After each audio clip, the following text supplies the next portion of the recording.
In the name of Allah, the most compassionate, the most merciful, and may the peace and blessings of Allah be upon His last and beloved Messenger Muhammad, and may the peace and blessings of Allah be upon you all. The title of this lecture is The Quran, a book that explains itself. So the last revelation of Allah God to people, the Quran, I will show in this episode that the Quran itself, it explains itself. And this is a miracle in the Quran, because any book, if it's written by humans, then you need external resources to fully understand it. For example, you need a dictionary, you need background information, you need other resources to understand a man-authored book, a book that's authored and written by humans. Now, but with the Quran, it's from Allah God Almighty, and I will demonstrate in this video how the Quran, it explains itself, and this is a miracle in the Quran. Now, the title of this video comes from a question that I'm asked about, that what is the people ask me, what is the best book that explains the Quran to me? What is the best book that tells me what Allah wants to teach me from the Quran? There are a lot of titles for books that people attempted to explain the Quran. Now, Allah gives us the answer for this question in the Quran. Allah states in the Quran that He did not leave anything out of the Quran, indicating here that the Quran is a self-contained book. It's self-sufficient. It has everything. It has all branches of knowledge, and it has the best methodology to understand it. So the Quran has the best way to explain itself, as I will demonstrate, Allah during this episode, this video. Let me demonstrate this by showing the following examples. I will give two examples, but the remainder of the examples are found on my website. So example number one, which is the how to explain, understand verse number 5 of chapter 113 of the Quran. So in this chapter, Allah states the following: and from the evil of the envier when he envies. This is the translation of the verse. And from the evil of the envier when he envies. So we need to understand this verse, what Allah God wants to teach us from it. Now, how to understand it? That's the question. Allah states in the Quran that we need to ponder and reflect upon the Quran. So the first thing to do is to ponder and reflect. Not just merely reading with no kind of understanding. We need to think and ponder and reflect upon the verse. Why did Allah the Almighty use this word in that place? Why Allah linked this verse to that one, and so forth? Now, to understand this verse, we need to link it to verse number 5 of chapter 12 of the Quran, which states, He said, O my son, relate not your vision to your brothers, lest they arrange a plot against you. Verily Satan is to man an open enemy. So in this verse, the father of Joseph, Prophet Joseph, he's the father of Joseph, which is called Jacob, Yaqub. He's telling his son that do not relate your vision to your brothers. You see, Prophet Joseph, he had a vision from Allah the Almighty, showing that he's so close to the Almighty. So Prophet Jacob, his father, is telling him, do not relate this vision to your brothers, because they will envy you. So meaning, and envy means to wish for a blessing to be removed from a person. And then he continues, lest they arrange a plot against you, meaning that your brothers will plot against you to remove this blessing. So we learn from this that envy is the act of wishing for a blessing to be removed and striving physically to remove it.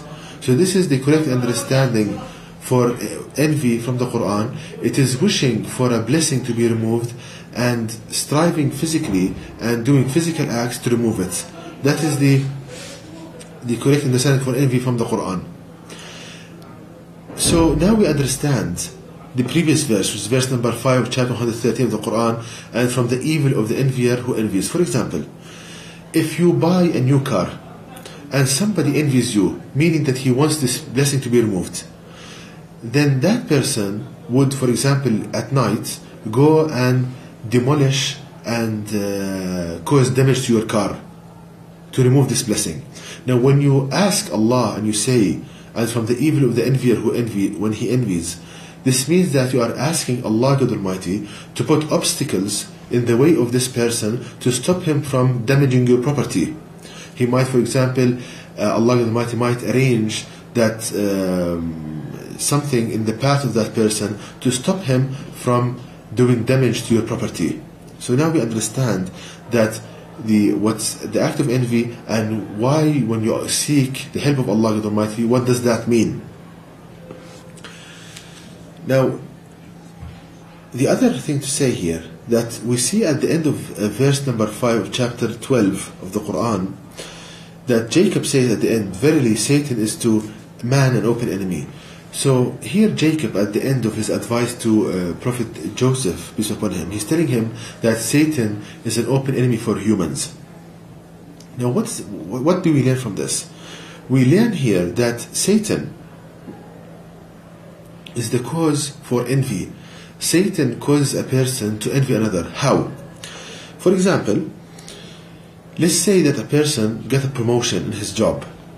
His fellow employee, his companion devil Satan, comes to that person, the person who envies, with a voice matching the one a person thinks with a voice matching what he thinks with, and he hears this thought in his mind, telling him, as if somebody is talking to him, but Satan is telling him in his mind, look, you are better than that person, he doesn't deserve this promotion, why don't you go and start spreading lies about him, because you are more entitled for this promotion. And all of this a person hears in his mind with a voice matched the one he thinks with. He thinks that himself is telling him this, while actually it is Satan, his companion devil.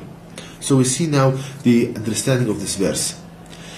Also, Satan, what he does with regards to envy, he convinces a person that a blue stone or touching wood would protect you from the damage of a person who envies.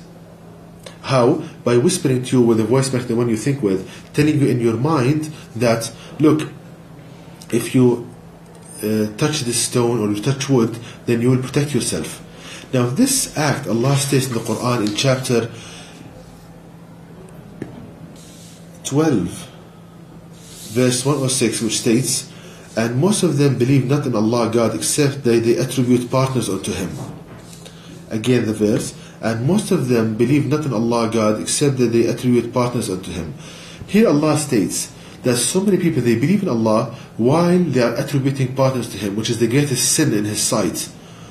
So how can I understand this? How can a person believe in Allah at the same time he attributes partners to Him?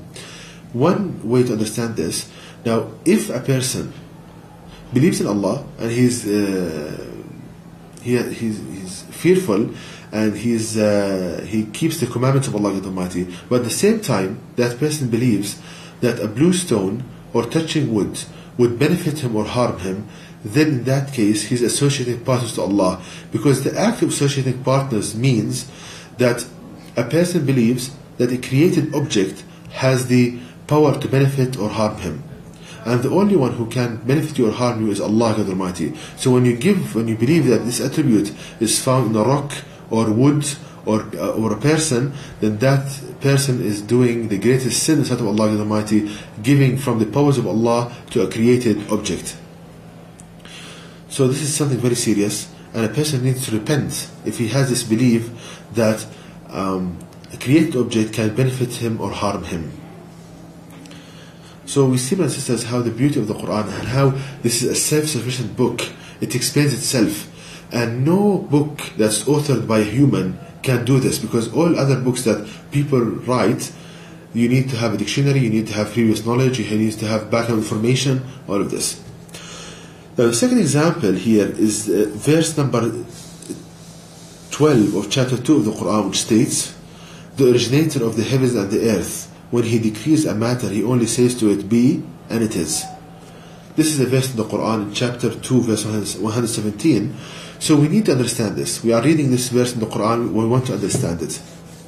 Now, as I said, linking it to other verses and pondering upon it, we can understand that when Allah wants to create anything, He says to it be, and it is. He says to it be, and it is. So how can I understand that He says to it be, and it is? If we think about verse number 88 of chapter 27 of the Quran, which states, "And you will see the mountains and think them solid, but they shall pass away as the passing away of the clouds. The manufacture of Allah God, who perfected all things. Verily, He is well acquainted with what you do." Here Allah Almighty, in this verse, He gives us that He teaches us that His creation is a process of manufacturing, the manufacturing of Allah God. So His creation is a process of manufacturing. Now if you think about this, you ponder upon this verse, a manufacturing process, it needs a factory. And where are these factories? If we think about our body and you look in the cells, the cell is a factory. There are inputs to the cell, which the raw material, the amino acids, and what comes out of the cell, arranged proteins. It's a structured proteins, the basic building block of the human body. So it's like a factory. Raw materials in, the amino acids, and assembled products as an output. Now, this is the factory. Now, any factory needs engineering information, needs the specifications for the products, the width, the height, the material, etc. Now, in the cell, we find this information, the DNA molecule, where we have geometrical shapes. When these shapes are read, the amino acids are assembled and the proteins are produced. So, in the DNA, we have the words of Allah God Almighty, His specifications for the products, coded within these geometrical shapes. So now we understand when Allah wants something to be created, He says to it be, and it is. So what does He says to it? His word is read in the cell, and as a result, something is created. So the DNA is read and something is created. So we can understand now this Quranic verse. So we see, brothers and sisters, the beauty of the Quran and how the best way to explain it and how to understand, how to implement it. And this is, as I said, a miracle that testifies that the Quran is from Allah God Almighty. Because no book authored by a human has this quality. There's a self-contained, self-sufficient book. Any book authored by humans, you need other resources to understand it, a dictionary, other previous knowledge, background information, etc. And to know more details about what I said, these two examples and other examples, how to understand the Quran, please visit my website at www.quran-miracle.com, and you can email me at zaidquran@yahoo.com, and may the peace and blessing of Allah be upon you all.